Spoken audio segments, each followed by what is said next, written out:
الحمدللہ رب العالمین والصلاة والسلام علی سید المرسلین وعلی آلہ وصحبہ واتباعہ الی یوم الدین، اما بعد۔ اللہ تبارک و تعالیٰ کا بے انتہا شکر و احسان ہے، فضل و کرم ہے کہ ہم سب قرآن مجید کی تعلیم حاصل کر رہے ہیں، اور قرآن مجید کی دوسری سورت سورہ فاتحہ کے بعد پہلی سورت سورۃ البقرہ کی 35ویں آیت تک پہنچ چکے ہیں، یعنی 34 مکمل کر چکے ہیں۔ آج انشاءاللہ 35ویں آیت پڑھیں گے۔ پچھلی آیت میں اللہ تبارک و تعالیٰ نے آدم علیہ السلام کے بارے میں یہ ذکر کیا تھا کہ اللہ تعالیٰ نے فرشتوں کو حکم دیا کہ وہ آدم علیہ السلام کو سجدہ کریں۔ تمام فرشتوں نے سجدہ کیا، البتہ ابلیس نے تکبر کر کے انکار کر دیا اور کافروں میں سے ہو گیا۔ اللہ تبارک و تعالیٰ نے آدم علیہ السلام کو بہت طرح کی عزت بخشی۔ اللہ تعالیٰ نے آدم علیہ السلام کو اپنے ہاتھوں سے بنایا، آپ کے اندر اپنی روح پھونکی، آپ کو فرشتوں سے سجدہ کروایا، اور اب جو آیت آ رہی ہے اس میں ایک اور فضیلت آدم علیہ السلام کی کہ اللہ تعالیٰ نے آدم علیہ السلام کو جنت میں ٹھہرایا، جنت میں رہنے کی عزت بخشی۔ وہ آیت پڑھتے ہیں، ترجمہ کرتے ہیں، اور اس کے بعد میں پھر آیت میں غور و فکر کرتے ہیں۔ اللہ تبارک تعالیٰ نے فرمایا وَقُلْنَا يَا آدَمُ اسْكُنْ أَنْتَ وَزَوْجُكَ الْجَنَّةَ وَكُلَا مِنْهَا رَغَدًا حَيْثُ شِئْتُمَا وَلَا تَقْرَبَا هَذِهِ الشَّجَرَةَ فَتَكُونَا مِنَ الظَّالِمِينَ فَأَزَلَّهُمَا الشَّيْطَانُ عَنْهَا فَأَخْرَجَهُمَا مِمَّا كَانَ فِيهِ وَقُلْنَا اهْبِطُوا بَعْضُكُمْ لِبَعْضٍ عَدُوٌّ وَلَكُمْ فِي الْأَرْضِ مُسْتَقَرٌّ وَمَتَاعٌ إِلَىٰ حِينٍ۔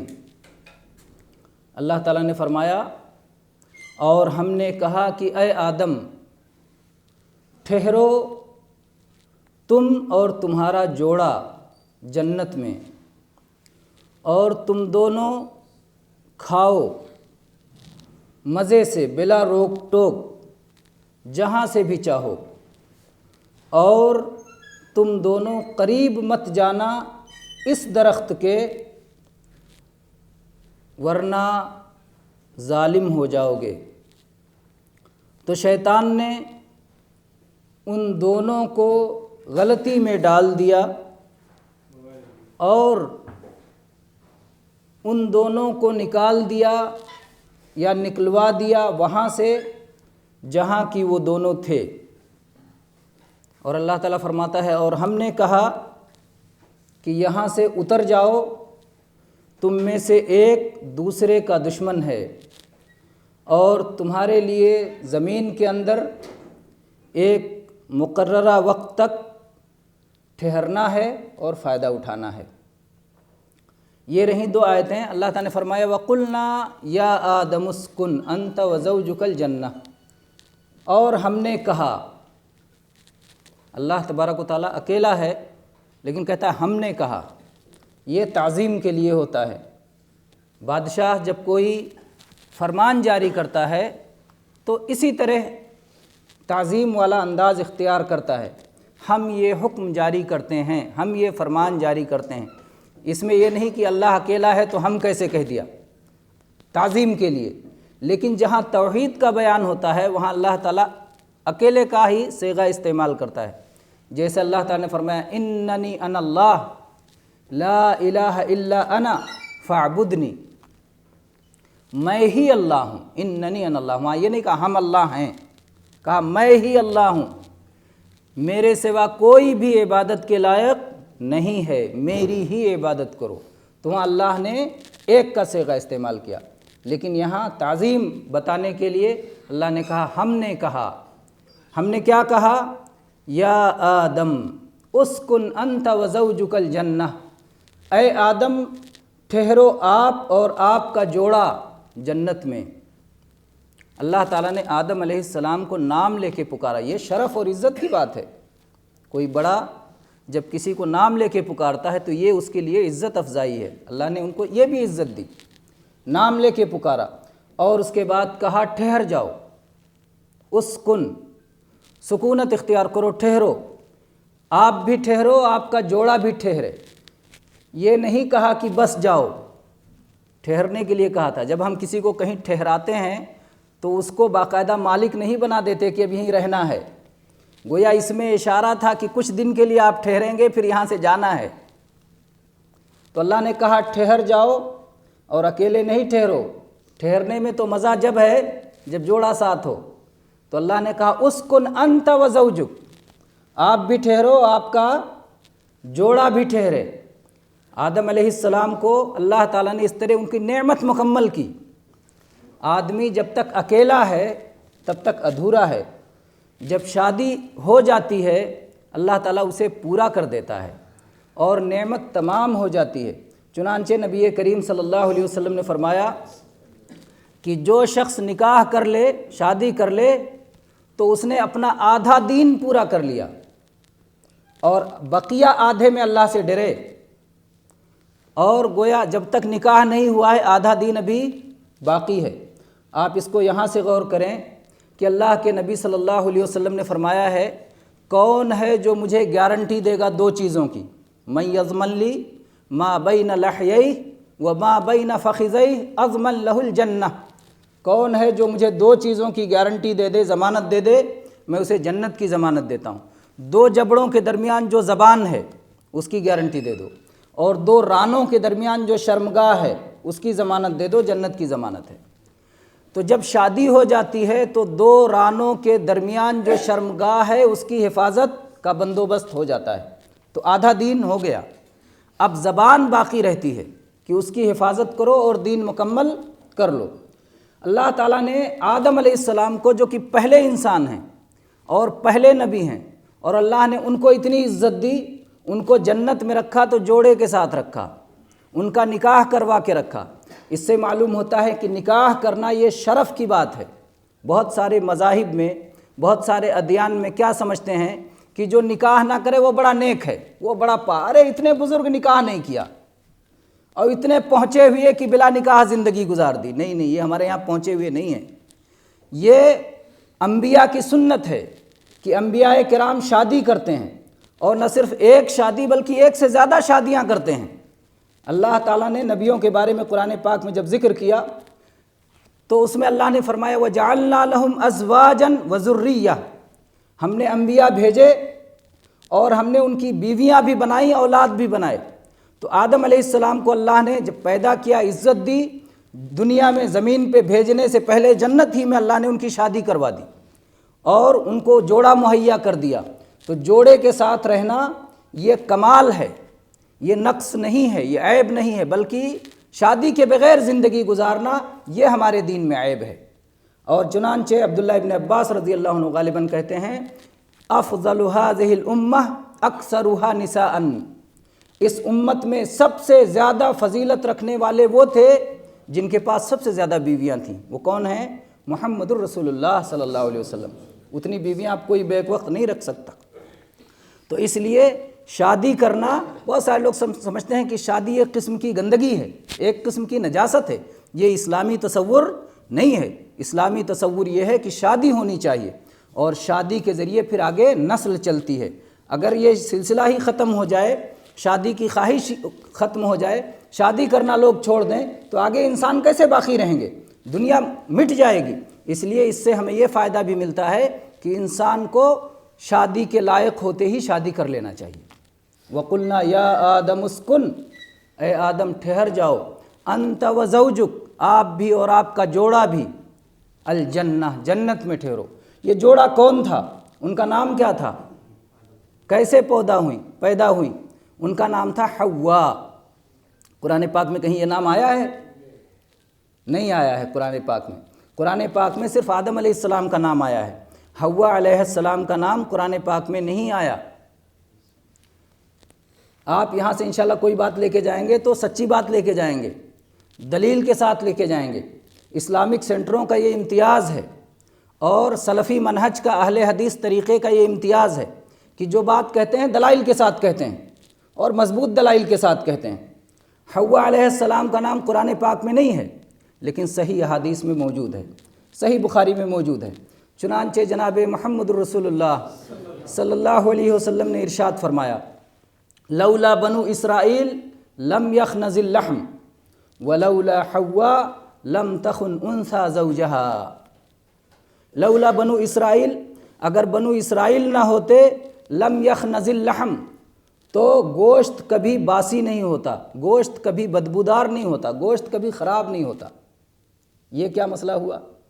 اللہ تبارک و تعالیٰ نے بنو اسرائیل کو یہ نعمت عطا فرمائی تھی کہ ان کو من و سلوہ دیا تھا، یعنی وہ ان کو کھانا پکانے کی ضرورت نہیں تھی، پرندے بھن کر کے گر جاتے تھے جب کھانے کا وقت ہوتا تھا، اور اس کے بعد وہ کھا جاتے تھے۔ ان لوگوں نے کیا کیا؟ مارے لالچ کے چھپا کے رکھنا شروع کیا کل کے لیے۔ اللہ نے کہا نہیں کھاؤ، چھپا کے مت رکھو، میں دے رہا ہوں، لیکن نہیں، انسان حریص لالچی رکھنے لگے، تو اللہ تعالیٰ نے کہا ٹھیک ہے چلو میں اس کا علاج کرتا ہوں۔ اللہ تعالیٰ نے باسی کر دیا، 2 دن کے بعد 3 دن کے بعد خراب ہونے لگا، سڑنے لگا، بدبو آنے لگی، نہیں کھا سکتے اس کو۔ یہ اللہ کا بہت بڑا فضل و کرم ہے۔ اگر اللہ تبارک و تعالیٰ کھانے کی چیزوں کو باسی نہیں کرتا، سڑاتا نہیں، خراب نہیں کرتا، تو بہت سارے امیر لوگ اپنے یہاں رکھ کر کے غریبوں کو بھوکے مار دیتے، ان کے پاس پہنچتا ہی نہیں۔ لیکن کتنا رکھیں گے؟ خراب، نہ خود فائدہ، اگر دوسروں کو فائدہ نہیں اٹھانے دیں گے تو خود بھی فائدہ نہیں اٹھا سکتے۔ یہ اللہ تبارک و تعالیٰ کی حکمت ہے۔ تو اللہ کے نبی صلی اللہ علیہ وسلم نے فرمایا کہ اگر بنو اسرائیل نے یہ غلطی نہ کی ہوتی تو آج تک گوشت خراب نہیں ہوتا، لیکن بنو اسرائیل نے جب چھپانے کی، ذخیرہ اندوزی کی حرکت کی تو اللہ تعالیٰ نے گوشت کو باسی کر دیا، اور اس کے بعد کھانے کی ساری چیزیں باسی ہونے لگیں۔ اور پھر فرمایا وَلَوْلَا حَوَّا لَمْ تَخُنْ أُنْثَى زَوْجَهَا، اور اگر حوا نہ ہوتی تو کبھی کوئی عورت اپنے شوہر کی خیانت نہیں کرتی۔ حوا علیہ السلام کے دل میں اس درخت کے پھل کو کھانے کی شہوت پیدا ہوئی، لالچ پیدا ہوئی، اور شیطان نے وسوسہ ڈالا کہ اگر ہمیشہ اسی جنت میں رہنا چاہتے ہو اور کبھی یہاں سے نکلنا نہیں چاہتے ہو، یا فرشتوں جیسا بننا چاہتے ہو، تو اس درخت کا پھل کھا لو۔ یہ خواہش پیدا ہوئی، اور یہ خواہش انہوں نے بھی آدم علیہ السلام کو مزین کیا، اور آدم علیہ السلام بھی بھول گئے وہ حکم جو اللہ نے دیا تھا کہ اس کے درخت کے قریب نہیں جانا، اور اس کی وجہ سے بعد کی عورتوں کے یہاں بھی اس طرح کی خواہشات پیدا ہوتی ہیں، پھر اپنے شوہروں سے ایسے کام کرا لیتی ہیں جو کہ شوہروں کو نہیں کرنا چاہیے۔ تو یہاں خیانت سے وہی جو خواہش ان کے دل میں پیدا ہوئی اللہ کے حکم کے جو خلاف تھی وہ مقصود ہے۔ خیانت میں کبھی بھی خیانت سے خیانت زوجیت یا فحاشی مراد نہیں ہے۔ تو یہاں اللہ کے نبی صلی اللہ علیہ وسلم نے حوا علیہ السلام کا نام لے کے ذکر کیا کہ وہ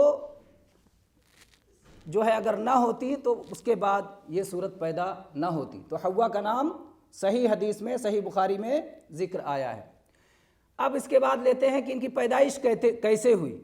حوا علیہ السلام کو اللہ تعالیٰ نے، اللہ کے نبی صلی اللہ علیہ وسلم نے یہ باتیں بھی بیان کی ہیں کہ اللہ تعالیٰ نے آدم علیہ السلام کی بائیں پسلی سے پیدا کیا۔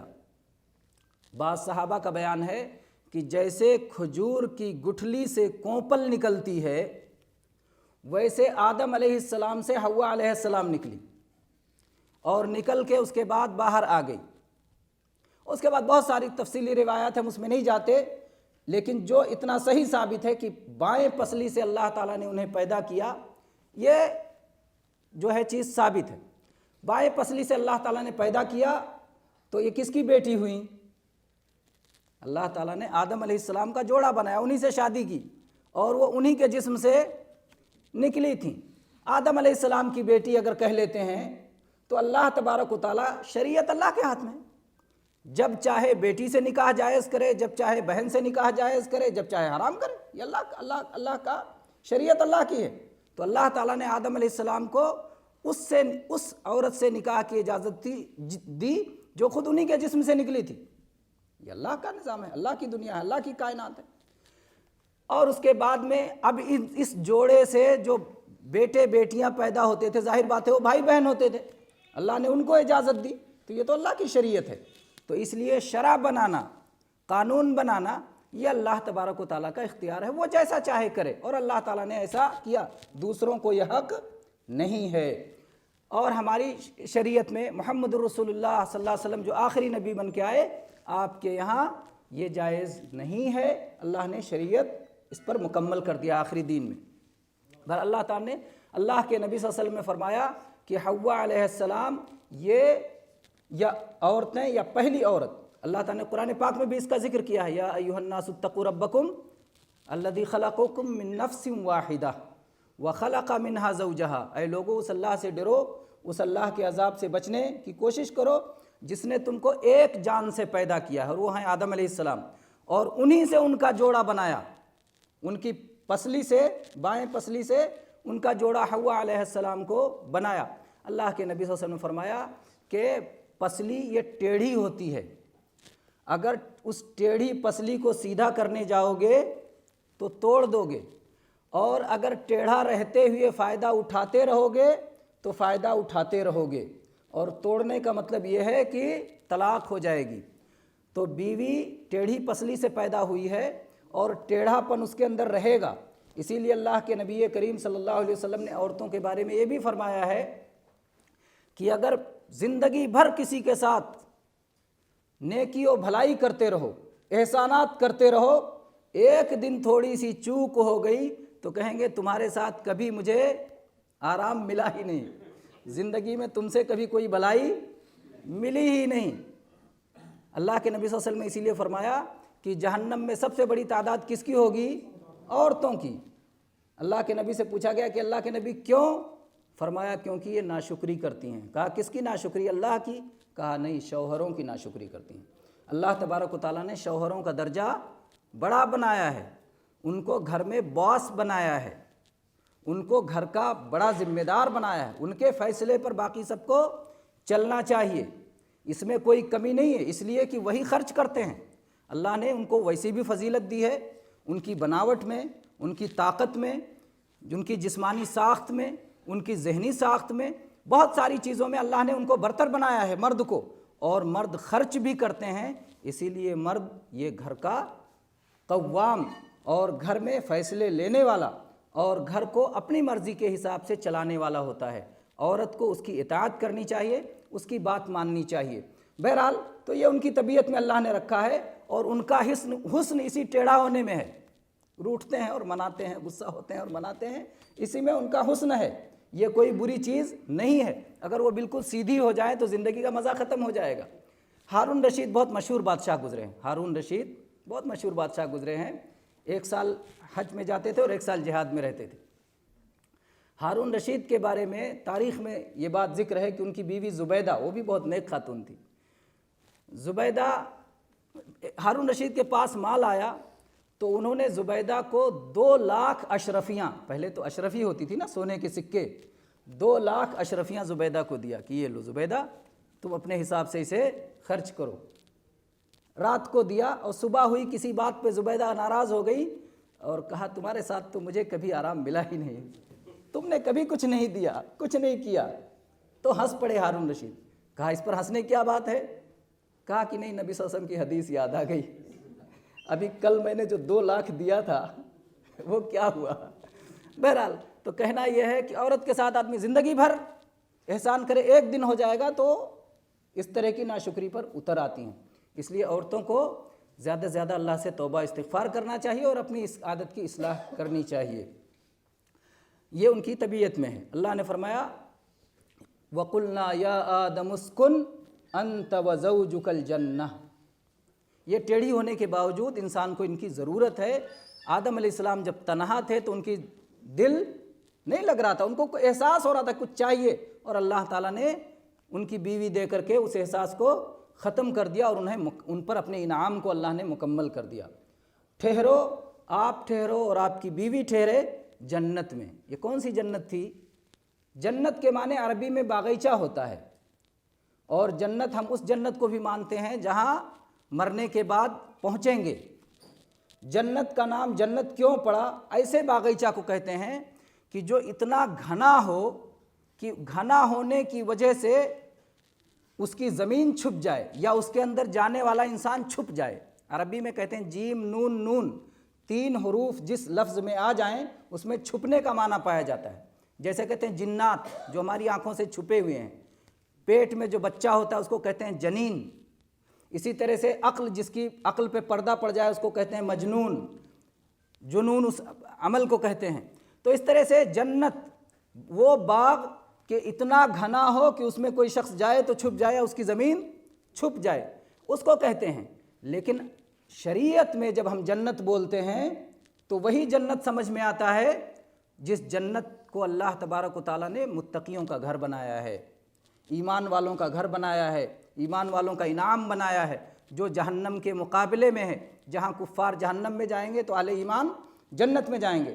اللہ تعالیٰ نے آدم علیہ السلام کو اسی جنت میں رکھا، یہی صحیح بات ہے۔ اگرچہ کچھ لوگوں نے اختلاف کیا ہے، لیکن صحیح بات یہ ہے کہ اللہ تعالیٰ نے آدم علیہ السلام کو جنت خلد میں رکھا تھا، جنت ماوا میں رکھا تھا۔ اور جہاں تک یہ کہنا ہے ان لوگوں کا کہ اللہ تعالیٰ نے فرمایا جو جنت میں جائے گا کبھی دوبارہ نکلے گا نہیں، ما ہم منہا بمخرجین، قرآن پاک میں اس کا بیان ہے کہ جنت میں گئے تو نکلیں گے نہیں۔ تو اگر آدم علیہ السلام اس جنت میں گئے تھے تو نکلے کیوں؟ اسی طرح سے کچھ اعتراضات اور بھی کیے گئے ہیں، سب کا جواب یہ ہے کہ آدم علیہ السلام کو جب اللہ نے جنت میں رکھا تھا اس وقت یہ مسئلہ نہیں تھا کہ نہیں نکالا جائے گا۔ جب حساب و کتاب ہو جانے کے بعد، مرنے کے بعد دوبارہ زندہ ہو جانے، مرنے کے بعد دوبارہ جب زندہ ہوں گے اور حساب و کتاب ہو جائے گا، اس کے بعد جب جنتی جنت میں جائیں گے، جہنمی جہنم میں جائیں گے، تب موت کو جنت و جہنم کے بیچ میں رکھ کے ذبح کر دیا جائے گا اور کہا جائے گا اب ہمیشہ ہمیشہ رہو۔ تو یہ اس وقت کی بات ہے، جہنم سے اب جنت سے جہنم سے کوئی نکالا، جنت سے اب کوئی نکالا نہیں جائے گا۔ لیکن جب آدم علیہ السلام کو رکھا گیا تھا تو یہ بات نہیں تھی کہ نہیں نکالا جائے گا، اس وقت وہی جنت تھی اور اللہ تبارک و تعالیٰ نے اسی جنت میں رکھا۔ اگلی آیت سے بھی یہ بات معلوم ہوتی ہے، کیونکہ اللہ تعالیٰ نے کیا فرمایا، اگلی آیت کیا بھی اسی آیت میں اگلے جو الفاظ ہیں اس سے معلوم ہوتا ہے۔ اللہ تعالیٰ نے فرمایا وَكُلَا مِنْهَا رَغَدًا، اور تم دونوں اس جنت سے کھاؤ بلا روک ٹوک کے، مزے سے کھاؤ، خوب کھاؤ، حیث شئتما، جہاں سے بھی چاہو، جس جگہ سے چاہو اور جس وقت چاہو، جس وقت چاہو جس جگہ سے چاہو، بے روک ٹوک مزے سے خوب کھاؤ پیو۔ یہ جنت ہی کی خصوصیت ہے کہ ہر وقت ہر موسم کا پھل اس میں رہے گا۔ یہ دنیا کا باغیچہ ہوتا تو یہ ٹھنڈی کے موسم کا پھل ہے، تو یہ گرمی کے موسم کا پھل ہے، تو ابھی کچا ہے، تو ابھی چھوٹا ہے، تو ابھی کھانے کے لائق نہیں ہوا، تو ابھی فلانا ہو گیا۔ یہ ساری مصیبتیں دنیا کے باغیچے میں رہیں گی، لیکن وہ جنت کا باغ تھا کہ ہر پھل ہر موسم کا کھانے کے لائق ہر وقت تیار ملے گا۔ اسی طرح سے دوسری آیت میں بھی اللہ تعالیٰ نے آدم علیہ السلام سے کہا جنت میں بھیجتے ہوئے کہ جنت میں جا کے ٹھہر جاؤ اور آپ کو اس میں وَأَلَّا تَجُوعَ فِيهَا وَلَا تَعْرَى وَأَلَّا تَظْمَأُ فِيهَا وَلَا تَضْحَى، کہ آپ جاؤ اس جنت میں، آپ کو اس میں نہ بھوک لگنے والی ہے اور نہ اس میں آپ بے پردہ ننگے ہونے والے ہیں۔ بھوک لگنا یہ اندر کی ذلت ہے اور ننگے ہو جانا یہ اوپر کی ذلت ہے۔ اللہ نے کہا ذلت سے محفوظ رہو گے جب تک یہاں ہو اور میرے حکم کو مانتے رہو گے، نہ اندر کی ذلت نہ باہر کی ذلت، اور نہ تم اس میں پیاسے ہوگے اور نہ تم دھوپ میں پریشان ہوگے۔ پیاسا ہونا اندر کی گرمی اور دھوپ یہ باہر کی گرمی، نہ اندر گرمی ہوگی نہ باہر گرمی ہوگی، ٹھنڈک ہی ٹھنڈک، مزہ ہی مزہ ہے۔ تو اس طرح سے اللہ تبارک و تعالیٰ نے اس جنت کے بارے میں بیان کیا جو جنت خلد ہے، اسی کی صفات ہیں، اور اسی میں آدم علیہ السلام کو رکھا۔ اور یہ دلیل بھی ہے کہ وہی جنت تھی جس میں اللہ تعالیٰ نے آدم علیہ السلام کو رکھا تھا، جس میں مرنے کے بعد جانا ہے، کیونکہ جب میدان محشر کا اللہ کے نبی صلی اللہ علیہ وسلم نے ذکر کیا تو اللہ کے نبی صلی اللہ علیہ وسلم نے فرمایا کہ قیامت کا دن ہوگا تو سارے اہل ایمان آدم علیہ السلام کے پاس پہنچیں گے اور کہیں گے آدم علیہ السلام ذرا جنت کا دروازہ کھٹکھٹا کے کھلوائیے، جلدی سے جنت میں جائیں۔ تو آدم علیہ السلام کہیں گے میں جاؤں دروازہ کھٹکھٹانے؟ میری ہی غلطی سے تو جنت سے نکلنا پڑا تھا. نہیں جائیں گے آدم علیہ السلام دروازہ کھٹکھٹانے. تو اس کا مطلب اسی جنت سے نکلنا پڑا تھا. اور وہ حدیث بھی آپ سب سن چکے ہیں جو موسیٰ علیہ السلام اور آدم علیہ السلام کی ملاقات ہوئی تھی، اور موسیٰ علیہ السلام نے کہا تھا کہ آدم آپ نے ہمیں جنت سے نکلوا دیا، جبکہ اللہ نے آپ کو اپنے ہاتھوں سے بنایا تھا، آپ کو فرشتوں سے سجدہ کروایا تھا، آپ کے اندر اپنی روح پھونکی تھی، آپ کو سارے ناموں کا علم سکھایا تھا. تو آدم علیہ السلام نے کیا جواب دیا؟ کہا کہ آپ موسیٰ علیہ السلام ہیں، اللہ نے آپ کو توریت عطا کی ہے، اور اس توریت میں لکھا ہوا ہے، وہ توریت میرے پیدا ہونے سے 50,000 سال پہلے لکھی گئی تھی. اس میں لکھا ہے کہ آدم علیہ السلام غلطی کریں گے اور درخت کا پھل کھائیں گے اور جنت سے نکالے جائیں گے. تو ایسے عمل پر جو میری تقدیر میں لکھا تھا اس پہ آپ مجھے ملامت کرتے ہیں. تو یہ ساری احادیث سے معلوم ہوتا ہے کہ آدم علیہ السلام کو جس جنت میں رکھا گیا تھا وہ جنت خلد تھا، وہ جنت ماوا تھا، وہ جنت ہے جو اللہ نے متقیوں کے لیے بنایا ہے، اسی جنت میں اللہ نے رکھا تھا. اس لیے جو لوگ اس کی تعویلات کرتے ہیں کہ دنیا کا کوئی باغ تھا، کسی پہاڑی پہ تھا، اونچائی پہ تھا، کیونکہ اللہ نے کہا اتر جاؤ نیچے، تو پہاڑی سے نیچے اتار دیا، تو یہ سب باتیں صحیح نہیں ہیں. صحیح بات ہے اللہ نے اسی جنت میں رکھا تھا جو جنت آسمانوں میں ہے، اور وہاں سے اتارا تھا اللہ تبارک و تعالیٰ نے. تو اللہ تعالیٰ نے فرمایا وَقُلْنَا يَا آدَمُ اسْكُنْ أَنْتَ وَزَوْجُكَ الْجَنَّةَ، اور ہم نے کہا کہ اے آدم ٹھہرو آپ اور آپ کی زوجہ جنت میں، وَكُلَا مِنْهَا رَغَدًا حَيْثُ شِئْتُمَا، اور تم دونوں مزے سے بلا روک ٹوک کھاؤ جہاں سے بھی چاہو جب بھی چاہو. وَلَا تَقْرَبَا هَذِهِ الشَّجَرَةَ، اور اللہ نے ایک درخت کی طرف اشارہ کر کے کہا اور اس درخت کے قریب نہیں جانا. گویا اللہ تعالیٰ نے وہیں سے آدم علیہ السلام کو یہ سکھانا شروع کر دیا کہ آپ کو دنیا میں جانا ہے. ابھی پہلے آیت پڑھ چکے ہیں، اللہ نے فرمایا انی جاعل فی الارض خلیفہ، میں زمین میں خلیفہ بنانے والا ہوں. زمین میں بھیجنا تھا، بھیجنا تو زمین میں تھا، طے تھا، زمین میں آنا تھا، لیکن یہاں یہ بتانا تھا کہ دیکھو وہاں جب زمین میں جاؤ گے تو کچھ کرنا ہے، کچھ نہیں کرنا ہے، کچھ کرنا ہے، کچھ سے بچنا ہے. یہاں وہ امتحان ہے، تجربہ ہے اس کا. تو آدم علیہ السلام کو اللہ تعالیٰ نے کہا وَلَا تَقْرَبَا، اور حوا علیہ السلام کو تم دونوں قریب نہیں جانا هَذِهِ الشَّجَرَةَ، اس درخت کے، اور اگر قریب گئے تو کیا ہوگا؟ فَتَكُونَ مِنَ الظَّالِمِينَ، تو ظالم ہو جاؤ گے اگر اسے قریب گئے. قریب نہیں جانا، قریب نہیں جانے کا مطلب یہ ہے کہ اس درخت سے کھانا نہیں اور کوئی ایسا عمل نہیں کرنا جس کی وجہ سے کھانا پڑ جائے. یہ نہیں مطلب ہے کہ قریب نہیں جانا لیکن دوسرے سے منگوا کے کھا لینا، ہے نا. کوئی اگر ایسا سمجھتا ہے تو یہ سمجھ غلط ہے. قریب نہیں جانا مطلب کوئی بھی ایسا سبب، ایسا ذریعہ نہ اختیار کرنا جس کی وجہ سے کہیں اس درخت کا پھل کھا نہ جاؤ. یہ شریعت میں بہت بڑا اصول ہے جس کو کہتے ہیں سد ذرائع، یعنی اللہ ان راستوں کو بھی بند کر دیتا ہے جو اللہ تعالیٰ کی نافرمانی تک لے جاتے ہیں.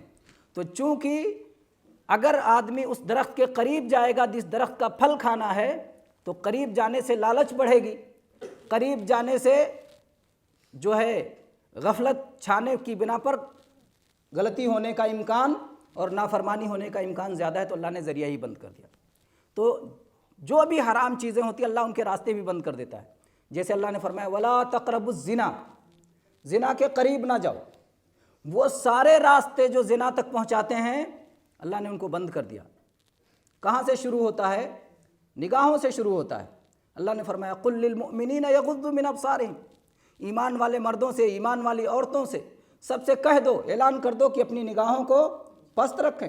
آنکھیں جب 4 ہوں گی اس کے بعد باتیں ہوں گی، اس کے بعد وعدہ وعید ہوگا، اس کے بعد میں ملاقات ہوگی اور اس کے بعد میں زنا ہو جائے گا. تو اس سے بچنے کے لیے اللہ نے ابتدا ہی سے جتنے راستے زنا تک پہنچا سکتے تھے سارے راستوں کو اللہ تعالیٰ نے بند کر دیا. یہی معاملہ توحید کے معاملے میں بھی ہے، شرک کے معاملے بھی ہے. جو چیزیں توحید کو ختم کر دینے والی ہیں، جو چیزیں شرک تک پہنچانے والی ہیں، اللہ نے شرک سے تو روکا ہی، شرک تک پہنچانے کے سارے راستوں کو بند کر دیا. بدعات سے روک دیا کیونکہ بدعات یہ کفر و شرک کا دروازہ ہیں، نہ پہنچائیں تاکہ انسان کو شرک تک. دنیا میں شرک آیا کیسے؟ بدعات کے ذریعے سے آیا. پہلے ڈائریکٹ شرک نہیں آیا. پہلے کون سی بدعت شروع ہوئی؟ نیک لوگوں کی مورتیاں بنائی گئیں. نوح علیہ السلام کی قوم کے لوگوں نے نیک لوگوں کی شکل پر ان کی تصویریں، ان کی مورتیاں، ان کے مجسمے بنائے، مت پڑھو اس وقت، صلاۃ مت پڑھو اس وقت، نماز مت پڑھو، کہیں ایسا نہ ہو کہ یہ تصور ہو جائے کہ شاید سورج کو سجدہ کر رہے ہیں۔ جنازہ، صلاۃ جنازہ جس وقت پڑھتے ہیں، اللہ نے صلاۃ جنازہ میں سے رکوع سجدہ ختم کر دیا، کیونکہ لاش سامنے رکھی رہتی ہے، کہیں ایسا نہ تصور آ جائے کہ شاید اسی لاش کے لیے رکوع ہو رہا ہے، اسی کے لیے سجدہ ہو رہا ہے۔ تو اللہ نے ان سارے راستوں کو بند کر دیا جو شرک تک پہنچاتے ہیں، کیونکہ اللہ چاہتا ہے کہ کوئی شرک کے قریب نہ جائے، شرک کے قریب نہ جائے۔ تو اللہ تعالیٰ نے فرمایا وَلَا تَقْرَبَا هَٰذِهِ الشَّجَرَةَ، اور تم دونوں اس درخت کے قریب بھی مت پھٹکنا، قریب پھٹکو گے تو کھا جاؤ گے، غلطی کر جاؤ گے، جیسا کہ نبی صلی اللہ علیہ وسلم کی وہ حدیث ہے، آپ نے فرمایا الحلال بین والحرام بین وبینہما امور مشتبہات، اور آپ نے اسی حدیث میں آگے فرمایا من یرعى حول الحما یوشک ان یرتع فیہ، کہ جو آدمی اپنے جانور کو لے کر کے کھیت میں نہیں چرائے، دوسرے کا کھیت ہے اس میں نہیں چرا رہا ہے، لیکن مڈیر پہ چرا رہا ہے، میڑھ بولتے ہیں جو، میڑھ پہ، مڈیر پہ، تو جب میڑھ تک اس کے جانور پہنچ جائیں گے تو کھیت میں بھی منہ مار سکتے ہیں، اس لیے کہا مڈیر کے قریب بھی نہیں جانا، نہیں جانا اس کو، جو وہاں چرائے گا اندر بھی اس کے جانور جا سکتے ہیں۔ تو وہ چیزیں جو اللہ نے حرام کر دی ہیں ان کے قریب بھی جانے سے منع کر دیا ہے، سارے راستے بند کر دیے ہیں، سارے ذرائع کو اللہ نے بند کر دیا۔ یہاں بھی اللہ تعالیٰ نے فرمایا وَلَا تَقْرَبَا هَٰذِهِ الشَّجَرَةَ، اور تم دونوں اس درخت کے قریب نہیں جانا، اللہ نے منع کر دیا۔ پوری جنت آپ کے لیے، ایک درخت خالی ممنوع ہے، حلال زیادہ ہے حرام کم ہے، اس دنیا میں بھی اللہ نے یہی اصول رکھا ہے، فائدہ اٹھانے کی چیزیں، کھانے کی چیزیں، پینے کی چیزیں، آرام کی چیزیں، راحت کی چیزیں، سواریاں، پہننے کی چیزیں، ہر چیزوں میں آپ دیکھ لیجئے حلال زیادہ ہے، حرام تھوڑا ہے۔ جنت بہت بڑی جنت تھی، لیکن افسوس یہی ہے کہ جس سے روکا جاتا ہے نا، انسان کا دل اسی میں لگا رہتا ہے، جس میں دل لگا ہو اسی سے روکا بھی جاتا ہے، کیونکہ وہی تو آزمائش ہے۔ اگر دل لگے ہی نہ اور اس سے روکا جائے تو آدمی کیوں غلطی کرے گا؟ غلطی تو وہیں کرے گا جہاں دل لگ رہا ہے اور پھر روک دیا گیا۔ تو جو چیزیں روکی ہوئی ہوتی ہیں، ممنوع ہوتی ہیں، اس میں دل بھی لگتا ہے، دل لگنے کے باوجود اللہ کے حکم کا، اللہ کی عظمت کا، اللہ کے اپنے اوپر حق کا احساس رکھتے ہوئے، یاد رکھتے ہوئے حرام سے ہمیں بچنا ہے اور دور رہنا ہے۔ تو اللہ تعالیٰ نے فرمایا وَلَا تَقْرَبَا هَٰذِهِ الشَّجَرَةَ، اور تم دونوں اس درخت کے قریب نہیں جانا، فَتَكُونَ مِنَ الظَّالِمِينَ، ورنہ تم ظالم ہو جاؤ گے۔ ظالم کیسے ہو جائیں گے؟ اور مظلوم کون ہوگا؟ ظالم خود ہوں گے اور مظلوم بھی خود ہی ہو جائیں گے، اس لیے کہ اس ظلم کا نتیجہ کس کو ملے گا؟ خود کو بھگتنا پڑے گا۔ تو اپنے نفس پہ ظلم کریں گے، فَتَكُونَ مِنَ الظَّالِمِينَ، تو تم اپنے آپ پہ ظلم کرنے والے ہو جاؤ گے۔ ظلم کس کو کہتے ہیں؟ ظلم کہتے ہیں کسی کا حق نہ دینا، یہی ظلم ہے نا، جس آدمی کا جو حق ہو اسے نہ دو۔ حق کیا ہے؟ حق یہ تھا کہ اللہ تبارک و تعالیٰ کی اطاعت کی جائے، اللہ نے کہا مت اس درخت کے قریب جانا، تو حق کیا تھا؟ کہ اللہ کی بات مانی جائے، سارا احسان اللہ کا، اللہ نے پیدا کیا، اللہ نے عزت دی، اللہ نے جنت میں رکھا، سب کچھ اللہ کا ہے، مالک ہے، تم غلام ہو، تم بندے ہو۔ تو حق یہ تھا کہ اللہ کا حکم مان کے اس درخت کے قریب نہ جائے۔ جب آپ نے اللہ کو اللہ کا حق نہیں دیا تو آپ نے ظلم کیا۔ اسی لیے کہتے ہیں کہ سب سے بڑا ظلم کیا ہے؟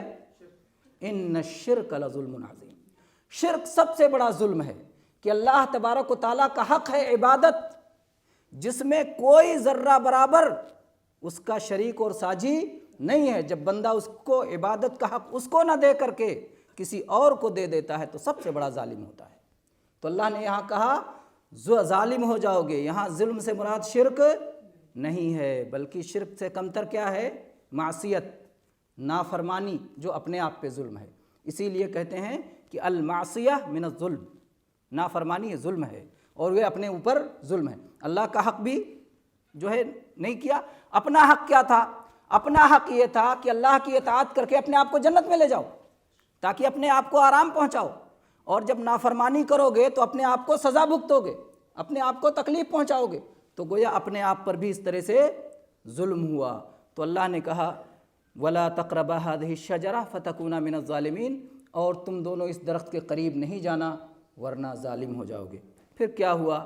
شیطان کی دشمنی تو اس سے پہلے آیت میں گزر چکا ہے کہ شیطان نے کہا میں سجدہ کروں، یہ مٹی کا اور میں آگ کا، دشمنی وہاں ظاہر کر چکا تھا۔ شیطان آیا یہاں بھی اس دشمنی کو پورا کرنے کے لیے اور نقصان پہنچانے کے لیے لگا ہوا ہے۔ اگلی آیت میں اس کا ذکر ہے کہ کس طرح سے شیطان نے بہلایا، پھسلایا، جنت سے نکلوایا اور زمین پہ آنا پڑا۔ اس کا انشاءاللہ ذکر اگلے درس میں انشاءاللہ کریں گے۔ آج کے لیے اتنا کافی ہے۔ ایک آیت نمبر 35، اگلے درس میں انشاءاللہ آیت نمبر 36 پڑھیں گے۔ وآخر دعوانا ان الحمد للہ رب العالمین، صلی اللہ علی نبینا وسلم۔